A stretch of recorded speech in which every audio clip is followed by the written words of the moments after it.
बिस्मिल्लाहिर्रहमानिर्रहीम। अस्सलामु अलैकुम नाज़रीन। आज हमारे टॉपिक का उन्वान जो है अक़वाले हिकमत।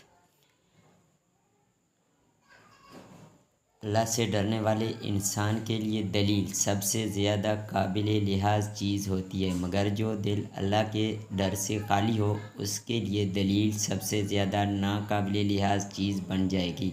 अल्लाह के लिए इबादत और इंसान के लिए खिदमत। इबादत की हकीकत खुदा के आगे मुकम्मल सुपुर्दगी है और खिदमत की हकीकत इंसान की कामिल खैर ख्वाही। बेपैसा वाला आदमी पैसे की तरफ दौड़ रहा है और जिसके पास पैसा आ जाए वो सरकशी की तरफ दौड़ रहा है। होशियार मौजूदा दुनिया इम्कानात जन्नत का तारुफ़ है, वो तामीर जन्नत का मुकाम नहीं। जो चीज़ आदमी के लिए कल मुक़द्दर की गई हो उसको आप किसी भी तदबीर के ज़रिए आज हासिल नहीं कर सकते। चैनल को लाइक और सब्सक्राइब करें। शुक्रिया। अपना बहुत सारा ख्याल रखिएगा। मिलते हैं नेक्स्ट।